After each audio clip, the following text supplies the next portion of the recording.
Hey guys, welcome to 21 days e-commerce business challenge and this is day 6. Day 6ல நம்மளோட task என்னன்னு பார்த்தீங்கன்னா நம்மளோட ப்ராடக்ட்டுக்கான sales copy வந்து எழுதுறது. ஓகே, பக்கத்தில் இருக்க ரெண்டு ஸ்டெப்புமே வந்து டே 7 டே 8ல பார்க்கலாம். இப்போதைக்கு டே 6ல் வந்துட்டு நம்ம ஒரு ப்ராடக்ட்டுக்கான அந்த சேல்ஸ் காப்பி எப்படி எழுதுறது, அந்த ப்ராடக்ட்டுக்கான கண்டென்ட் எப்படி க்ரியேட் பண்ணுறது அப்படின்றத பற்றி பார்ப்போம். பிகாஸ் நம்ம ஒன் பை ஒன்னாக போனால் தான் நம்மளுக்கு பண்ணுறதுக்கு ஈஸியாக இருக்கும். ஓகே, இப்போ நீங்கள் ஆன்லைனில் ஒரு ப்ராடக்ட்டை செல் பண்ண போகிறீங்க அப்படின்னா அந்த ப்ராடக்ட்டுக்கு நீங்கள் வந்து தேவையான சேல்ஸ் காப்பி ரெடி பண்ணுறது, கிராஃபிக்ஸ் டிசைன் பண்ணுறது, ஃபோட்டோ எடிட் பண்ணுறது, வீடியோ க்ரியேட் பண்ணுறது, இது எல்லாமே வந்துட்டு டிஜிட்டல் ஆசெட்ஸ் அப்படின்னு சொல்லுவோம். இந்த வீடியோ நீங்கள் பார்த்துட்டு இருக்கீங்க அப்படின்னா இதுவும் ஒரு டிஜிட்டல் ஆசெட். என்ன ஃபார்மில் இருக்குது அப்படின்னா வீடியோ ஃபார்மேட்டில் இருக்குது.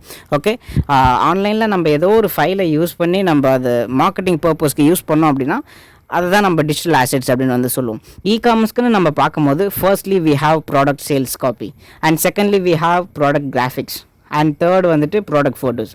நம்ம வந்துட்டு ப்ராடக்ட் சேல்ஸ் காப்பி எப்படி ரெடி பண்ணுறது அப்படின்றத பற்றி ஃபஸ்ட்டு பேசுவோம். ஸோ ப்ராடக்ட் சேல்ஸ் காப்பினா வெரி சிம்பிள். இ-காமர்ஸில் வந்துட்டு நீங்கள் அமேசான் வெப்சைட்டை நீங்கள் ஓப்பன் பண்ணி பார்த்தீங்கன்னா தெரியும். ஒரு ஃபியூ மினிட்ஸில் வந்து ஓப்பன் பண்ணி காட்டுறேன். ஃபஸ்ட்டு ப்ராடக்ட் சேல்ஸ் காப்பினா என்னென்னு ஒரு பேசிக்கான எக்ஸ்ப்ளனேஷன் வந்து நான் கொடுத்துட்றேன்.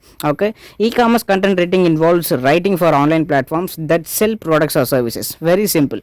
ஒரு ப்ராடக்ட்டோ இல்லை ஒரு சர்வீஸோ ஆன்லைனில் வந்துட்டு யாரோ செல் பண்ணுறாங்க அப்படின்னா அந்த ப்ராடக்ட்டுக்கான சேல்ஸ் காப்பி வந்து கண்டிப்பாக எழுதணும். அந்த ப்ராடக்ட்டோட டைட்டில், டிஸ்கிரிப்ஷனு, புல்லட் பாயிண்ட்ஸு, அந்த ப்ராடக்ட்டோட டிஸ்கிரிப்ஷனு, இதெல்லாமே நம்ம வந்து ப்ராடக்ட் சேல்ஸ் காப்பின்னு சொல்லுவோம். பட் இதை வந்து என்ன சொல்கிறது, ஒரு பிளாட்ஃபார்முக்கும் மாறும். ஓன் வெப்சைட்க்கு ஒரு ஃபார்மேட் இருக்கும் அண்ட் மார்க்கெட் பிளேசஸ்க்கு ஒரு ஃபார்மேட்டில் அமேசான் சில ரூல்ஸ் கொடுத்துருக்காங்க, அதுக்கேற்ற மாதிரி நம்ம எழுதுகிற மாதிரி இருக்கும். ஸோ அந்த மாதிரி வந்து டிஃபர் ஆகும். பட் ஓவரால் கான்செப்ட் வந்து ஒரு ப்ராடக்ட்டுக்கான என்ன சொல்கிறது சேல்ஸ் காப்பி எழுதுறது அப்படின்னா ஜஸ்ட் அந்த ப்ராடக்டோட டைட்டில், டிஸ்கிரிப்ஷன், மெயின்லி டிஸ்கிரிப்ஷன், அந்த ப்ராடக்டோட டீட்டெயில்ஸை வேர்ட்ஸ் மூலிமா நம்ம மக்களுக்கு புரிய வச்சோம் அப்படின்னா that will come under product sales copy. Okay, secondly we have product graphics, thirdly we have product photos. First product sales காப்பினா என்னன்றதை ப்ரீஃபாக நான் வந்துட்டு உங்களுக்கு அமேசானை யூஸ் பண்ணி காமிச்சிடுறேன். ஓகே, உங்களோட ப்ரௌசரில் ஆஸ் யூஷுவல் நம்ம வந்துட்டு அமேசானில் நிறைய ரிசர்ச் பண்ணிருப்போம். அதே மாதிரி அமேசான் வந்து ஓப்பன் பண்ணிக்கலாம். ஓகே, இப்போ நான் அமேசான் வெப்சைட்குள்ளே ஒயிட் ஷர்ட் அப்படின்னு வந்து நான் சர்ச் பண்ணி ப்ராடக்ட்டை வந்து அப்படியே ஸ்க்ரால் பண்ணிருக்கேன், பார்த்துட்ருக்கேன். ஃபார் எக்ஸாம்பிள் இப்போ ஃபஸ்ட்டில் இருக்க இந்த ஷர்ட்டை நான் வந்து கிளிக் பண்ணுறேன்.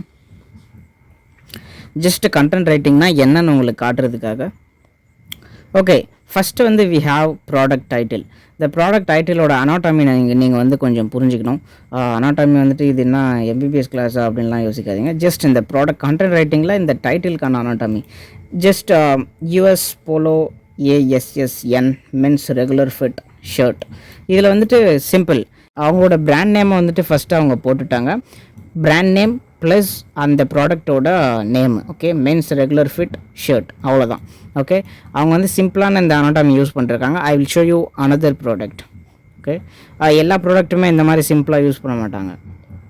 ஓகே, நம்ம வந்துட்டு வேறு ப்ராடக்ட் பார்க்கலாம். பட் பேசிக்கலி எல்லாருமே யூஸ் பண்ணுற ஒரு ப்ராடக்ட் டைட்டில் அனாட்டமி என்ன அப்படின்னா ஃபர்ஸ்ட்லி அவங்க வந்துட்டு அவங்களோட பிராண்ட் நேம் யூஸ் பண்ணிப்பாங்க அண்ட் அவங்களோட ப்ராடக்ட் நேமு, அந்த ப்ராடக்ட் நேமோட ஏதாவது ஒரு ஸ்பெசிஃபிகேஷன், அந்த ப்ராடக்டோட ஒரு கலரோ இல்லை ஏதாவது ஒரு யூனிக் குவாலிட்டிஸ் இருந்துச்சு அப்படின்னா அதை நம்ம வந்துட்டு டைட்டிலே கொடுக்கணும். பிகாஸ் அமேசானோட அல்காரிதம் எப்படி இருக்கும் அப்படின்னா நீங்கள் டைட்டிலில் எந்தளவுக்கு கீவேர்ட்ஸை வந்து கரெக்டாக கொடுக்குறீங்களோ அதுக்கேற்ற மாதிரி இண்டெக்ஸ் பண்ணி நிறைய கஸ்டமர்ஸ்க்கு வந்து காமிக்கும். ஓகே, ஸோ இப்போ வேறு ப்ராடக்ட் நான் வந்து சர்ச் பண்ணுறேன். ஃபார் எக்ஸாம்பிள் டெடி பியர் நான் வந்து சர்ச் பண்ணுறேன். Teddy bear. Okay,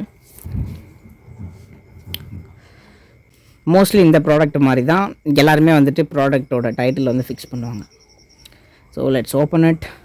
okay guys, இப்போ நம்ம வந்துட்டு இந்த டெடி பியரை வச்சு அந்த ப்ராடக்ட் டைட்டில் அனாட்டமி வந்து நான் உங்களுக்கு இப்போ சொல்கிறேன். ஓகே, இப்போ வந்துட்டு first Amazon brand jam and honey teddy bear அப்படின்னு சொல்கிறது வந்து it's a brand. Okay, and இதோட ஃபீச்சர்ஸ் எல்லாமே அவங்க அழகாக கொடுத்துருக்காங்க. சாஃப்ட் டாய் அப்படின்றது வந்து கீவேர்டு. ஓகே, இதுதான் வந்து ப்ராடக்ட் அனாட்டமி. ஃபஸ்ட்டு வந்துட்டு பிராண்ட் நேம் வந்து யூஸ் பண்ணிருக்காங்க அண்ட் அந்த ப்ராடக்ட் எப்படி இருக்குது, இது எல்லா ப்ராடக்ட்டுமே மாறும். பட் இது ப்ளஷ் டாய் அப்படின்றதால they used the word cute. But soft toy அப்படின்றது வந்து கீவேர்டு, அந்த ப்ராடக்டோட டைமென்ஷன்ஸ் யூஸ் பண்ணிருக்காங்க அண்ட் இதுதான் வந்து unique selling point. Okay, great birthday gift அப்படின்றது யூஎஸ்பி. ஓகே, ஏதாவது நோட்டு வச்சுருந்தீங்கன்னா, பேப்பர் வச்சுருந்தீங்கன்னா வந்து நோட் பண்ணிக்கோங்க. ஃபர்ஸ்ட்லி அந்த நம்ம வந்துட்டு டைட்டில் வைக்கணும் அப்படின்னா ஃபர்ஸ்ட் பிராண்ட் நேம் வந்து யூஸ் பண்ணிக்கலாம். செகண்ட் வந்துட்டு அந்த ப்ராடக்ட்டோட கீவேர்டு, அண்ட் தேர்ட் வந்துட்டு அந்த ப்ராடக்ட்டோட டைமென்ஷனு, ஃபோர்த் வந்துட்டு அந்த ப்ராடக்ட்டோட USP. Okay, this is product title anatomy. And second நம்ம பார்த்தோம் அப்படின்னா we have this one bullet points. So bullet points வந்துட்டு இதில் வந்து 2 டைப் இருக்குது. ஃபர்ஸ்ட் ஒன் வந்துட்டு இந்த மாதிரி நம்ம கொஞ்சம் சென்டென்சஸ் வர மாதிரி எழுதலாம், கொஞ்சம் வேர்ட்ஸ் அதிகமாக இருக்கிற மாதிரி எழுதலாம். அண்ட் செகண்ட் டைப் வந்துட்டு நான் உங்களுக்கு எக்ஸாம்பிள் காட்டுறேன். சிங்கிள் வேர்ட்ஸ்லேயே முடிச்சிருப்பாங்க, அதுவுமே ஈஸியாக தான் இருக்கும். மேபி உங்களுக்கு எழுதுறதுக்கு கொஞ்சம் கடுப்பாக இருக்குது அப்படின்னா நீங்கள் அந்த டைப் வந்து யூஸ் பண்ணிக்கலாம். ஃபர்ஸ்ட் டைப் வந்துட்டு பட் இந்த கண்டென்ட் ரைட்டிங் எழுதுறதுக்கு கண்டிப்பாக உங்களுக்கு வந்துட்டு இங்கிலீஷ் கொஞ்சம் தெரியணும். பட் தெரியலனாலும் சில டூல்ஸ் யூஸ் பண்ணி நம்ம எழுதிக்கலாம், டோன்ட் வரி. இந்த மாதிரி எழுதுகிறாங்க. But this is one type, கொஞ்சம் சென்டென்சஸ் வர மாதிரி எழுதலாம். பட் இந்த கண்டென்ட்டில் நீங்கள் எப்படி எழுதணும் அப்படின்னா சேம். இப்போ நான் சர்ச் பண்ணி பார்க்குற மாதிரி, இப்போ என்னோடய ப்ராடக்ட் வந்து டெடி பேர் நான் செல் பண்ண போகிறேன் அப்படின்னு வச்சுக்கலாம். இது டெடி பேரே இல்லை, ஓகே. ஏதோ ஒரு ப்ராடக்ட் நான் சாஃப்டாக செல் பண்ண போகிறோம் அப்படின்னா நான் வந்துட்டு இதெல்லாம் சர்ச் பண்ணிவிட்டு என்னோடய காம்படிட்டரை பற்றி அவங்க எப்படிலாம் டைட்டில் வச்சுருக்காங்க, எப்படி புல்லட் பாயிண்ட்ஸ் வச்சுருக்காங்க, எப்படி வந்துட்டு டிஸ்கிரிப்ஷன் எழுதியிருக்காங்க அப்படின்னு சொல்லிட்டு ஒரு 10-15 காம்படிட்டரோட கண்டென்ட் நான் கன்சியூம் பண்ணேன் அப்படின்னா எனக்கு ஒரு ஓவராலாக ஒரு ஐடியா கிடைக்கும். Okay, this is have they are doing it அப்படின்னு சொல்லிட்டு ஒரு என்ன சொல்கிறது, ஒரு கிளாரிட்டி எனக்கு கிடைக்கும். அதை வச்சுட்டு நான் வந்துட்டு கண்டென்ட் வந்து எழுதுவேன். Okay, so this is how you do competitor analysis. Mostly நம்ம வந்துட்டு இ-காமர்ஸில் காம்படிட்டர் அனாலிசிஸ் பண்ணி தான் ஆகணும். பிகாஸ் அவங்கள விட பெட்டராக நம்ம கொடுத்தா தான் நம்மளோட ப்ராடக்ட்டுக்கு வந்து சேல்ஸே வரும். அதனால் நம்ம பார்த்து தான் ஆகணும். ஓகே, செகண்ட் டைப் இந்த புல்லட் பாயிண்ட்ஸில் நான் சொல்லியிருந்தேன். நான் ஓரளவுக்கு ஸ்க்ரால் பண்ணி பார்த்தேன், நிறைய ஸ்க்ரால் பண்ணி பார்த்தேன், பட் எனக்கு எதுவும் கிடைக்கல. நான் உங்களுக்கு பேசிக் ஐடியா அப்படியே சொல்லிடுறேன். இப்போ இந்த புல்லட் பாயிண்ட்ஸ் இருக்குல்ல, இங்கே நிறைய வந்து எழுதியிருக்காங்க. ஓகே, கொஞ்சம் வேர்ட்ஸ் கம்மியாக தான் இருக்குது, பட் இதை விட கம்மி பண்ணி கூட எழுதலாம். ஜஸ்ட் மேட் ஃப்ரம் சாஃப்ட், நான் toxic and anti allergic polyester, அது வரைக்கும் கூட முடிச்சிருப்பாங்க. அண்ட் செகண்ட் வந்து 100% காட்டன் அப்படின்னு சொல்லிட்டு போட்டிருப்பாங்க. அண்ட் தேர்டு வந்துட்டு என்ன சொல்கிறது, இந்த சைஸை மட்டும் கொடுத்துருப்பாங்க, சைஸுன்னு போட்டுட்டு 33 சென்டிமீட்டர் அப்படின்னு போட்டிருப்பாங்க. அண்ட் லாஸ்ட்லி என்ன போட்டிருப்பாங்க அப்படின்னா cute birthday gift for your girl friend, அந்த மாதிரி ஏதாவது போட்டுட்டு கொஞ்சம் ஷார்ட்டாக ஒரு சிங்கிள் வேர்டில் கூட நிறைய சேலர்ஸ் வந்து முடிப்பாங்க. அது கூட சேல்ஸ் கன்வர்ஷன் நல்லாயிருக்கும். பிகாஸ் சில பேர் வந்துட்டு இதை ஃபுல்லாக அப்படியே உட்காந்து படிச்சுட்டு இருக்க மாட்டாங்க. ஓகே, பட் இட் டிபெண்ட்ஸ், கஸ்டமரை பொறுத்து தான் இருக்குது. சில பேர் வந்துட்டு டீட்டெயில்டு இன்ஃபர்மேஷன் லைக் பண்ணுவாங்க, சில பேர் வந்துட்டு ஓகே இதெல்லாம் இருக்கா, ஓகே இந்த ஃபீச்சர்ஸ் ஓகே. பட் மோஸ்ட்லி எல்லோரும் பார்க்குறது இமேஜஸ், அதுக்கப்புறம் வந்துட்டு டைட்டில் பார்ப்பாங்க. ஃபஸ்ட்டு வந்து இந்த இமேஜஸ்லேயும் டைட்டில்லையும் வந்து நீங்கள் தப்பே பண்ணக்கூடாது. அண்ட் ஆல்சோ வீடியோ ஆட் பண்ணுங்கள். இதெல்லாம் வந்து பேசிக்கான ஒரு விஷயம். ஓகே, அண்ட் இந்த கிராஃபிக் டிசைன்ஸ்லாம் வந்து எப்படி பண்ணுறது அப்படின்றது நெக்ஸ்ட் வீடியோவில் பார்ப்போம். ஓகே, கிராஃபிக் டிசைனிங் வந்துட்டு எப்படி பண்ணுறதுன்றதை Day 7 பார்க்கலாம். இப்போதைக்கு நம்மளோட ப்ராடக்ட்டுக்கான கான்டென்ட் எப்படி ரெடி பண்ணுறது அப்படின்றத பற்றி இந்த வீடியோவில் டிஸ்கஸ் பண்ணுவோம் குயிக்காக.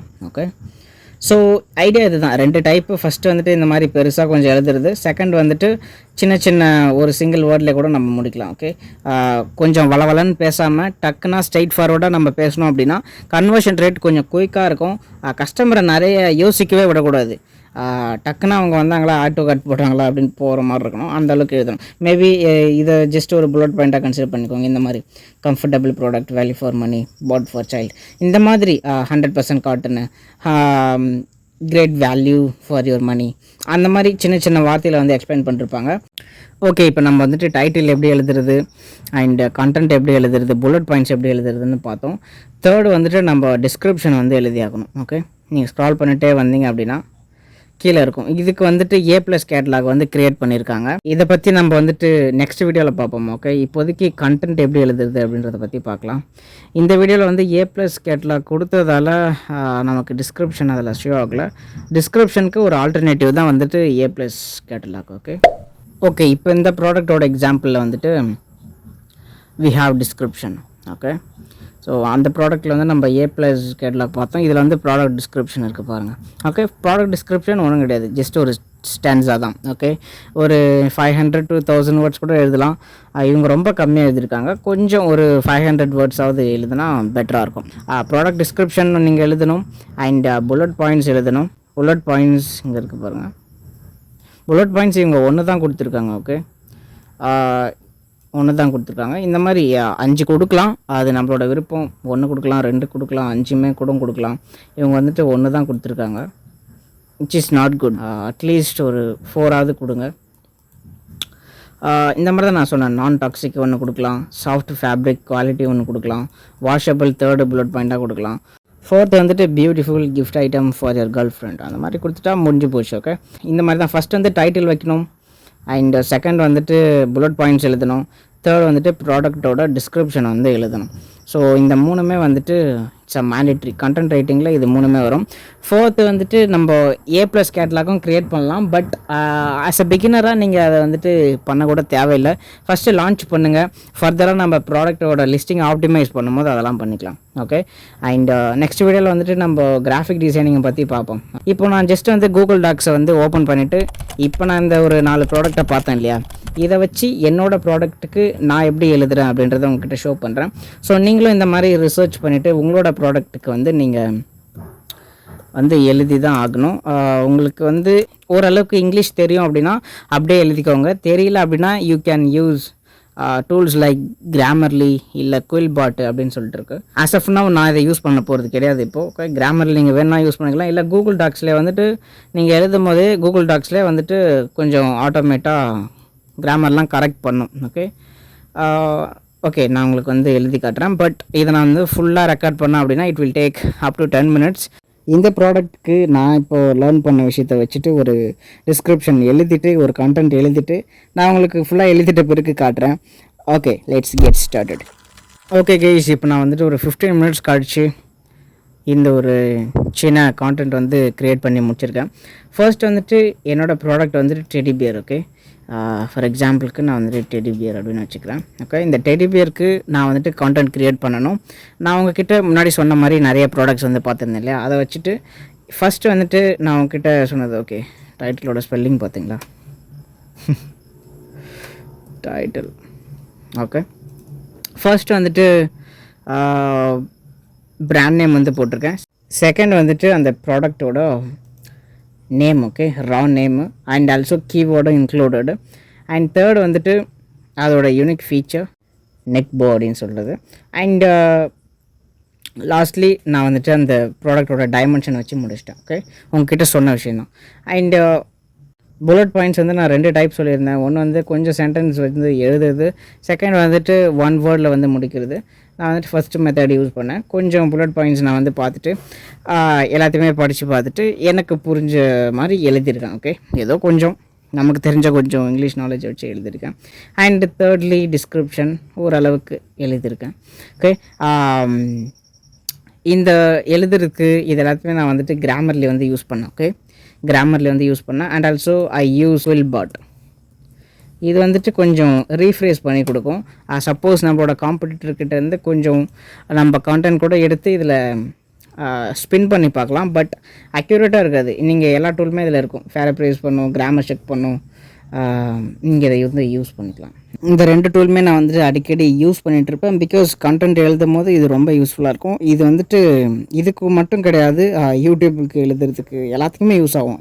நம்ம ஆன்லைனில் ஏதாவது ஒன்று போஸ்ட் பண்ணுறோம் அப்படின்னா அதுக்கான டிஸ்கிரிப்ஷன் எழுதுறதுக்கு, ப்ராடக்டோட டீட்டெயில்ஸ் எழுதுறதுக்கு எல்லாத்துக்குமே இது வந்து யூஸ்ஃபுல்லாக இருக்கும். ஓகே கைஸ், இதோட டே 6ஓட டாஸ்க் வந்து முடியுது, கம்ப்ளீட் பண்ணியாச்சு. டே 7ல் கிராஃபிக் டிசைனிங்கை பற்றி பார்ப்போம். ஓகே, இந்த வீடியோ ஃபுல்லாக பார்த்துருப்பீங்க அப்படின்னு நினைக்கிறேன். Catch you on the flip side. Thank you so much for watching this video. Take care.